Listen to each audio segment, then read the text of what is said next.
नमस्कार। सेहत से जुड़ी बहुत सारी जानकारियों के साथ लेकर हाजिर हैं एक बार फिर से आप सभी का अपना पसंदीदा कार्यक्रम स्वस्थ विचार, जहां पर आपको आपके हर असाध्य से असाध्य रोगों के आयुर्वेदिक उपचार बताए जाते हैं और बताया जाता है कैसे आप आयुर्वेद को चुनकर, आयुर्वेदिक चिकित्सा पद्धति को चुनकर खुद को स्वस्थ रख सकते हैं, निरोगी काया दे सकते हैं, वो भी बिना किसी ऑपरेशन के, बिना किसी साइड इफेक्ट के।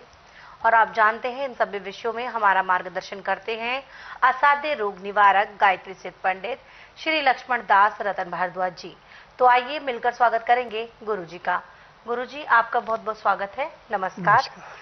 दर्शकों, ये जो कार्यक्रम हम रोजाना आपके बीच लेकर आते हैं, इस कार्यक्रम में रोजाना ही आपके साथ चर्चा की जाती है एक रोग पर, उसके लक्षणों पर प्रकाश डाला जाता है और बताया जाता है कि किस कारण से समस्या होती है और फिर दिया जाता है उसका आयुर्वेदिक निदान।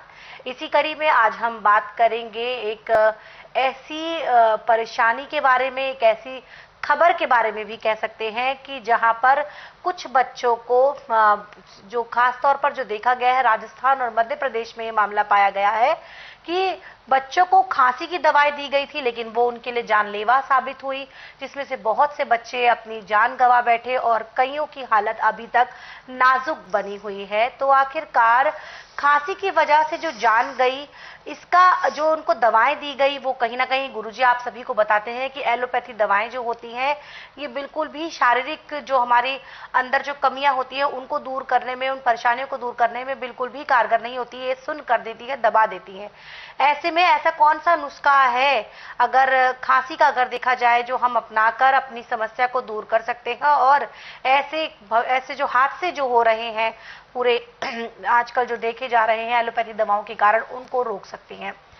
गुरुजी, हम बात करेंगे खांसी की समस्या के बारे में। पहले तो अभी हाल ही में ये एक मुद्दा आया है कि मध्य प्रदेश और राजस्थान खास तौर पर, जहां बच्चों को दवाएं दी गई थी आराम देने के लिए, लेकिन वो उनकी मौत का कारण बन गई। खांसी की दवाएं दी गई जिससे बच्चों की जान चली गई। आप क्या कहते हैं गुरुजी इस पूरे एलोपैथी दवाओं को लेकर, और कौन सा नुस्खा ऐसे लोग अपनाकर परेशानी से दूर हो सकते हैं? देखिए, हम डॉक्टरों को दोष नहीं दे सकते, माँ बाप को दोष नहीं दे सकते, दोष है उन कंपनियों के जो दवाइयाँ बनाती हैं जी। जब वहाँ पे दवाई में सावधानी रखी जाएगी, लापरवाही से दवाई बनेगी, तो उन दवाइयों के साइड इफेक्ट पड़ते हैं तो मृत्यु के मुंह में ले जाते हैं। परंतु हमें बच्चों को किसी किस्म की दवाई देने की जरूरत नहीं है। आपके रसोई घर में उनकी हर बीमारी की दवाई है जी। अब जैसे बच्चों को खांसी हो गई, पहले तो उसकी माँ को चाहिए, जो उसकी छाती का दूध पीती है बच्चा, उसको कभी भी ठंडी चीज़ का प्रयोग नहीं करना चाहिए। और जो आपकी दाल सब्जी कोई भी है उसमें छौंक नहीं लगना चाहिए। मेन तो बीमारी यहाँ से होती है खांसी की।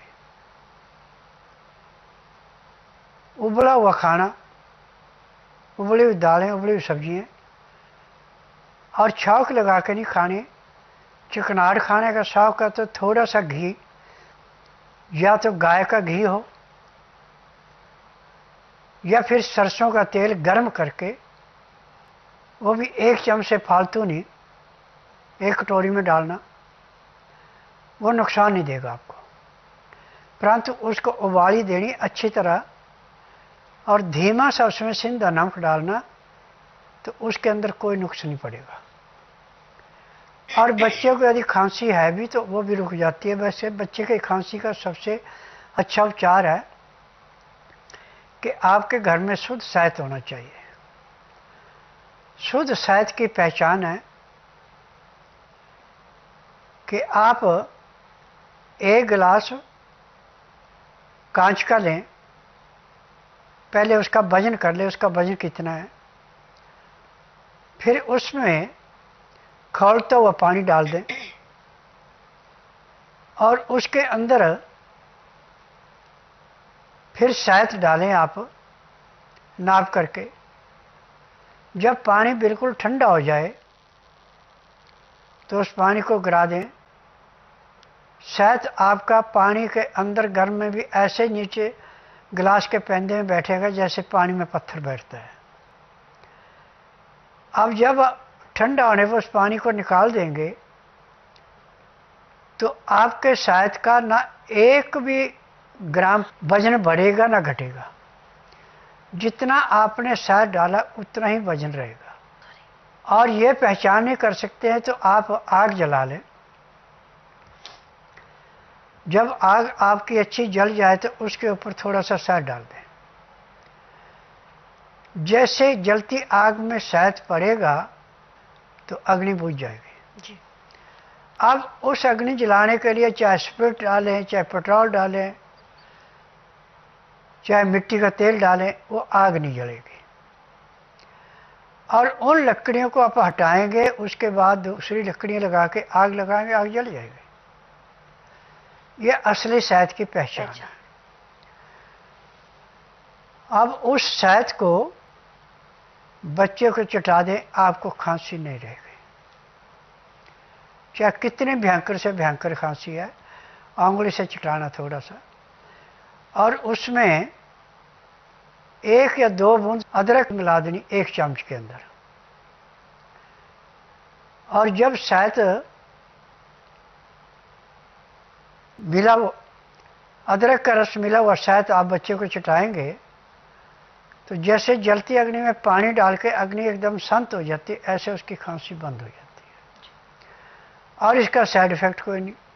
बच्चे की पाचन शक्ति बढ़ेगी, बच्चे की सांस लेने की क्रिया बढ़ेगी। और बच्चे को ज़्यादा नज़ला जुकाम हो जाए तो उसमें सबसे अच्छा तरीका है कि तुलसी के पत्ते लाएं, पहले उसको पेड़ के ऊपर तुलसी को अच्छी तरह पानी से धो दें कि उसके ऊपर मिट्टी न रहे। जब पानी और पत्तों से सूख जाए तो पत्ते तोड़ के उसको पीसें। पीसने भी ऐसी जगह जहाँ मिर्च मसाला न लगा हो, ऐसे पत्थर पे पीसें। फिर उसका रस निकाल लें। उस रस के अंदर मामूली सा शहद मिला करके 2-2 बूंद बच्चे के नाक में डाल दें। नाक तो एकदम खुलेगा और जो बच्चे का नाक बंद था उसको छींक भी आएगी, उससे भी उसका बलगम निकलेगा और बच्चा जो तड़फ रहा था तड़फना बंद हो जाएगा। हमारे घर में ही हर एक बीमारी की दवाई है। रसोई घर में यदि आप मेरा प्रोग्राम नियम से देखते हैं, परहेज करते हैं और इसको रोग के अनुसार अपनाते हैं तो आपको कभी भी डॉक्टर हकीम के पास जाने की जरूरत नहीं पड़ेगी। आप हर एक रोग का उपचार अपने घर में ही कर सकते हैं। और जिनका बच्चा इतना छोटा कि छाती के दूध के अलावा कोई दूध नहीं देते, हम कोई चीज़ खाने को नहीं देते, क्योंकि बच्चे को 6 महीने तक तो सिर्फ माँ की छाती का दूध या ओपरा दूध ही पिलाते हैं। ओपरा दूध गाय का हो या बकरी का, नहीं तो आप सोयाबीन का बना के दे सकते हैं। जो डेयरी का दूध है जिसमें केमिकल मिला, ये भी बच्चे को नुकसान करता है। और जिनके पास दूध की व्यवस्था नहीं है और जिनको किसी किस्म का दूध नहीं मिलता, बासमती के चावल लाके पहले उनको पानी में भिगो दें। जब पानी में अच्छी तरह भीग जाएं तो उस पानी से निकाल के उन चौलों को अच्छी तरह पीसें, मक्खन की भांति मुलायम करके पानी में घोल करके फिर उस पानी को छान लें। फिर इसको उबाली दे के नीचे उतार लें।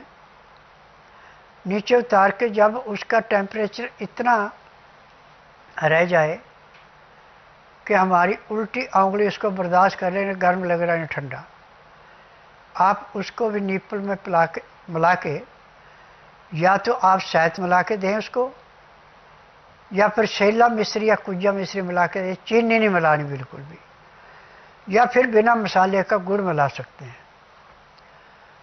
तो भी बच्चे को जो गाय के या बकरी के दूध से ताकत मिलेगी, वही ताकत आपको चौलों से भी मिल जाएगी। जी, दर्शकों, यहाँ पर गुरुजी ने बताया है आपको कि किस प्रकार से आप जो दूध पीते बच्चे हैं, मतलब कि जो सिर्फ दूध ही पीते हैं, उनके लिए गुरुजी ने यहाँ पर घरेलू नुस्खे बताए हैं। क्योंकि आज जो गुरुजी ने खबर सुनी, उसके बाद से ही गुरुजी का दिल बहुत आहत था जब उन्हें ये पता चला कि खांसी की दवाएं देने से राजस्थान, मध्य प्रदेश में बच्चों को अपनी जान गंवानी पड़ी। मतलब जिन्होंने अभी दुनिया को ठीक से देखा नहीं, समझा नहीं, माँ की गोद में ही थे वो बच्चे, और उन्होंने अपना खांसी की दवाओं में क्या साइड इफेक्ट था, क्या फॉर्मूला था, गुरुजी ये सुनकर बहुत ही ज़्यादा दुखी हुए। इसीलिए गुरुजी ने आज ये बात सोची कि आज आपके सभी के समक्ष गुरुजी इसी विषय पर चर्चा लेकर आएंगे कि आप जो है अपने बच्चों को एलोपैथी दवाओं की तरफ बिल्कुल भी ना लेकर जाए। बोलते हैं कि जब कच्चा घड़ा जब कच्चा होता है, उसको जिस तरीके की शेप में डाला जाता है,